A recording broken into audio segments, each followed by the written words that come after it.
오늘 말씀은 신명기 26장 16절부터 19절입니다. 구약성경 302면 신명기 26장 16절부터 19절 말씀을 우리 함께 같이 봉독하시겠습니다. 오늘 내 하나님 여호와께서 이 규례와 법도를 행하라고 내게 명령하시나니 그런즉 너는 마음을 다하고 뜻을 다하여 지켜 행하라. 내가 오늘 여호와를 내 하나님으로 인정하고 또 그 도를 행하고 그의 규례와 명령과 법도를 지키며 그의 소리를 들으리라 확언하였고 여호와께서도 내게 말씀하신 대로 오늘 너를 그의 보배로운 백성이 되게 하시고 그의 모든 명령을 지키라 확언하셨느니라. 그런즉 여호와께서 너를 그 지으신 모든 민족 위에 뛰어나게 하사 찬송과 명예와 영광을 삼으시고 그가 말씀하신 대로 너를 내 하나님 여호와의 성민이 되게 하시리라. 아멘. 신명기 26장은 두 차례의 11조를 드리는 예식을 통해서 하나님의 백성들은 어떻게 하나님을 든든히 믿고 말씀을 따라 살아가야 하는지 보여주셨습니다. 11조는 우리가 생각하는 헌금을 넘어서서 하나님이 나의 모든 것 되십니다. 그리고 나는 하나님의 거룩한 백성입니다 하는 고백의 표현이라고 말씀드렸습니다. 그런 점에서 우리는 무엇을 할 때마다 하나님께 대한 감사가 먼저이고요. 그리고 또한 하나님께서 돌보시는 이웃을 잊지 말고 챙겨야 한다는 것을 우리가 배웠습니다. 즉 하나님 사랑과 이웃 사랑에 대한 말씀입니다. 이제 26장의 마지막 부분은 하나님과 백성 간의 약속으로 마무리됩니다.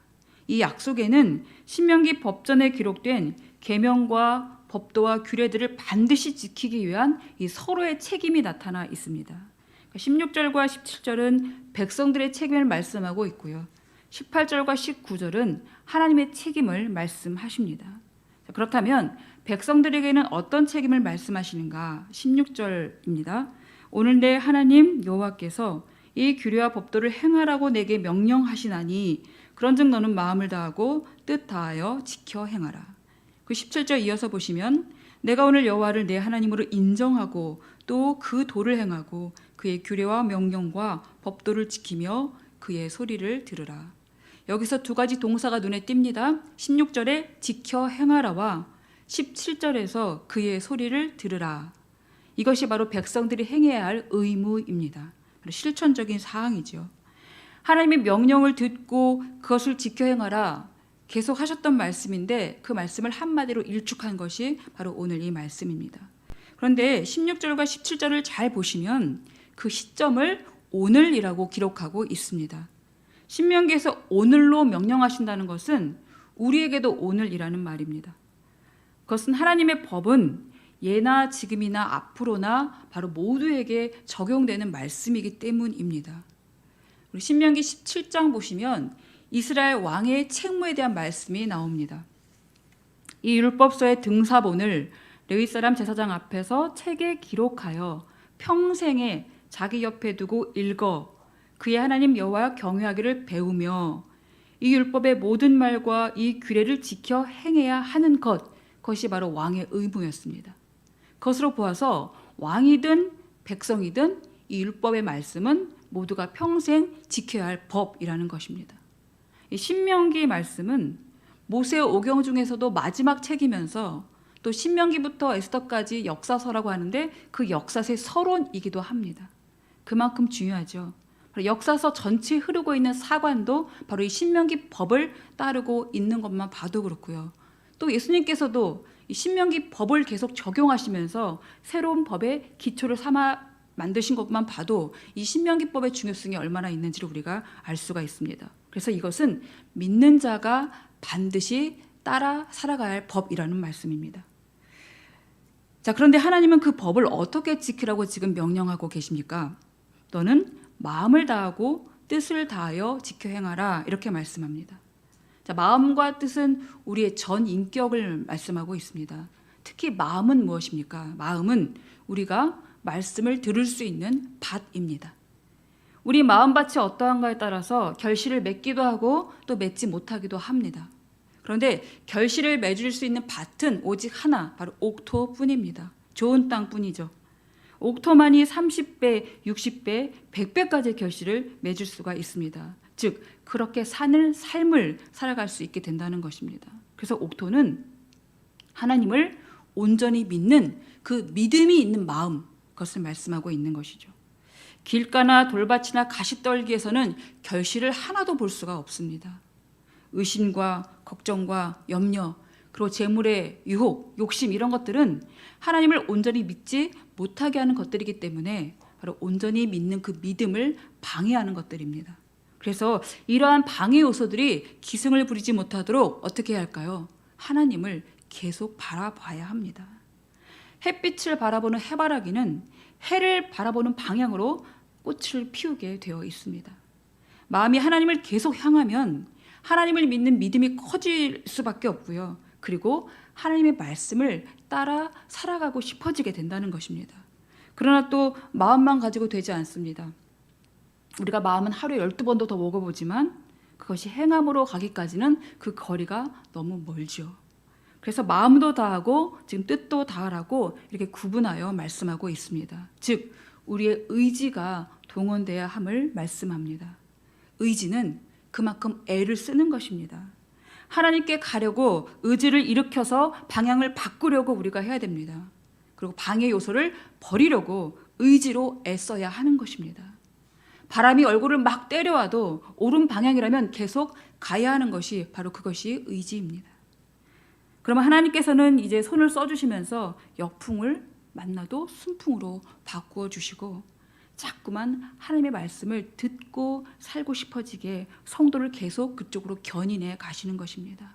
그것이 7절 말씀에 있는 동사죠. 그의 소리를 바로 듣는 것입니다. 그의 소리를 듣는 것은 바로 그 윗부분에 나온 말씀처럼 여호와를 나의 하나님으로 인정하는 것입니다. 그것을 거꾸로 뒤집어도 똑같습니다. 하나님을 나의 하나님으로 인정하게 되면 그의 소리를 듣게 됩니다. 이것이 바로 내 백성 그리고 나의 하나님이라는 바로 사랑의 관계이기 때문입니다. 엄마가 빨간 옷을 사놓고 입으라고 했을 때는 남자가 무슨 빨간 옷이냐고 그러면서 내팽개쳤던 사람이 여자친구가 오빠는 빨간 옷이 잘 어울려요. 그러면 맨날 빨간 옷만 입는 게 바로 뭐입니까? 사랑하는 사람이 한 말이기 때문이죠. 그러니 우리가 정말로 하나님을 사랑한다면 하나님 말씀을 듣고 싶어지게 되고 그 말씀을 따라 살아가고 싶어지게 된다는 것입니다. 나를 온 마음과 뜻 다하여 사랑함으로 내가 한 말을 잘 듣고 행하며 살아가라. 이 한 말씀이 하나님께서 오늘 우리에게 부탁하신 명령이면서 우리가 이 땅에서 행해야 될 책임입니다. 자, 그러면 하나님은 어떤 책임을 지시겠다고 우리에게 말씀하고 계십니까? 18절입니다.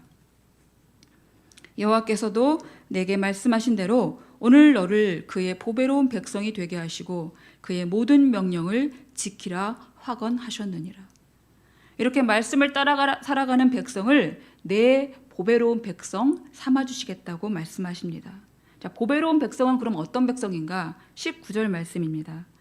그런즉 여호와께서 너를 그 지으신 모든 민족 위에 뛰어나게 하사 찬송과 명예와 영광을 삼으시고 그가 말씀하신 대로 너를 내 하나님 여호와의 성민이 되게 하시리라. 보배로운 백성은 하나님이 높여주시는 백성입니다. 그러니까 이 민족이 무언가 뛰어난 자질이 있어서가 아니라 하나님이 모든 민족 위에 뛰어나게 하셔서 뛰어나게 된 백성을 말합니다. 하나님은 모든 민족을 지으시고 그 위에 이미 뛰어나 계신 분이기 때문에 그의 소유가 되기만 하면 하나님의 뛰어나심을 덧입게 되는 것입니다. 아버지가 왕이면 아들도 자연스레 왕자가 되는 것처럼 아들이 아무리 못났어도 아버지가 왕이시기 때문에 그 영예를 함께 누리게 되는 것과 마찬가지입니다.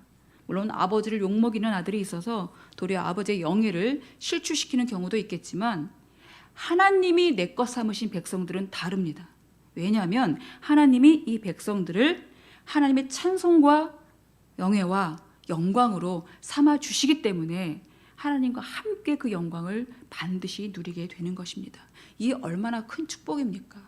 아니 얼마나 정도가 아니라 현세나 내세나 말로 다할 수 없는 영원한 축복입니다. 하나님의 택하심을 받는 것이 어떻게 영원한 축복이 될 수 있는지 말라기 3장 17절을 말씀합니다. 만군의 여호와가 이르노라 나는 내가 정한 날에 그들을 나의 특별한 소유로 삼을 것이요 또 사람이 자기를 섬기는 아들을 아낌같이 내가 그들을 아끼리니 그때 너희가 돌아와서 의인과 악인을 분별하고 하나님을 섬기는 자와 섬기지 아니하는 자를 분별하리라. 하나님의 백성과 하나님 백성이 아닌 자들을 가르시겠다고 이 구원과 심판에 관한 말씀을 하고 계십니다. 하나님께서 정하신 날이 바로 하나님의 소유된 백성에게는 구원의 날이 될 것이지만 하나님 백성 아닌 자들은 바로 영원한 심판의 날이 되는 것입니다. 그렇기 때문에 하나님의 소유가 되어서 이 영원한 축복을 받게 된 하나님의 백성들은 바로 구원과 심판의 날이 오기 전에 감당해야 될 사명이 있는 것입니다. 출애굽기 19장 5절은 말씀합니다. 세계가 다 내게 속하였나니 너희가 내 말을 잘 듣고 내 언약을 지키면 너희는 모든 민족 중에서 내 소유가 되겠고 너희가 내게 대하여 제사장 나라가 되며 거룩한 백성이 되리라. 너는 이 말을 이스라엘 자손에게 전할지니라. 세계가 다 하나님께 속하였습니다.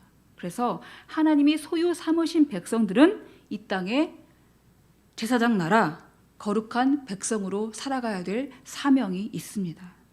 그것은 하나님의 언약을 잘 지키면서 하나님 백성 아닌 자들을 바로 하나님 백성의 자리로 불러 초청하는 일입니다. 매끄럽고 유창한 말로서가 아닙니다.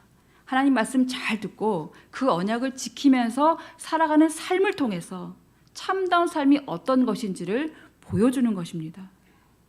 그렇게 심판받을 자들을 구원받는 길로 인도하며 살아갈 때에 하나님은 약속대로 반드시 하나님의 백성들을 모든 민족 위에 뛰어나게 하실 것입니다.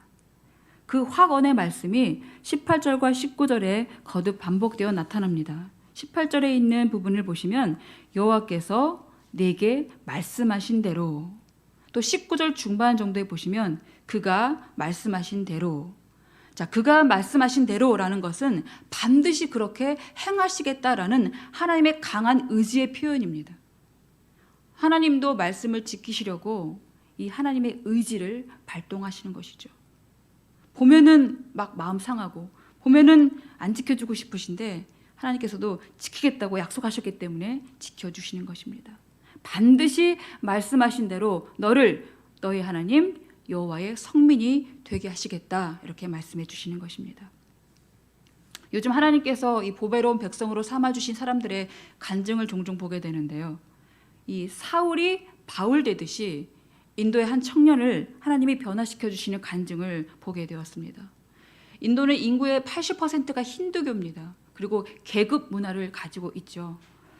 이 청년은 가장 높은 계급인 그 브라만 계급이었습니다. 그리고 상류층의 특권을 가졌으니까 자기 마음대로 살았습니다. 그러다 보니 경찰서를 숱하게 들락달락 거렸게 되었죠. 아주 문제였습니다. 아버지가 이래서는 안 되겠다 싶어가지고 너 좀 고생 좀 스스로 해보면서 인생을 깨달으라고 글쎄 한국으로 보내버렸습니다. 한국에 오면은 사람이 달라질까요? 근데 그가 한국에서 주님을 만나버린 것입니다. 그냥 만난 게 아니라 성령의 강권하심으로 목사로 부름을 받게 되었습니다.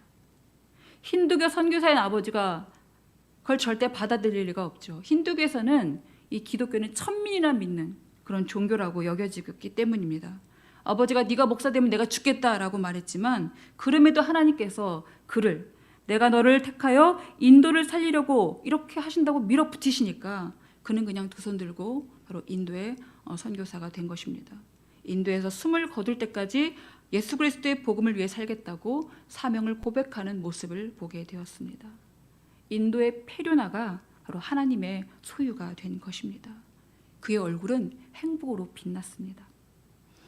그 한 사람이 인도를 위해서 얼마나 쓰임 받을지, 그의 삶에는 분명히 온갖 핍박이 따르겠지만 하나님께는 찬송이 되고 또 영광을 올려드리는 그 삶, 모든 민족 위에 뛰어나게 하실 것은 분명합니다. 그리고 보배로운 백성의 영원한 복을 그는 반드시 누리게 될 것입니다. 우리도 이 보배로운 백성의 복을 영원히 누리면서 지금 하나님께 톡톡히 쓰임받는 우리 모두가 되기를 간절히 바랍니다. 우리 말씀 생각하면서 함께 기도하시겠습니다. 하나님께서는 우리를, 저 아무것도 아닌 우리를 보배로운 백성으로 삼아 주셨습니다. 그래서 하나님께서 우리를 구원하셨고 우리를 구원받은 자녀로 살아가게 하시기 때문입니다. 그러면 우리가 이 말씀 따라 살아가는 그 사명을 감당하면 됩니다. 오늘 우리가 다짐하면 좋겠습니다. 하나님, 우리가 하나님 말씀 따라 살아가는 복된 인생, 바로 보배로운 백성 되게 하여 주시옵소서. 그래서 우리에게 주신 책임, 아직도 하나님 백성 아닌 자들을 하나님 백성으로 인도할 수 있는, 그 부르심으로 초청할 수 있는 우리의 사명을 감당하는 오늘 하루가 되게 하여 주시옵소서. 함께 기도하시겠습니다.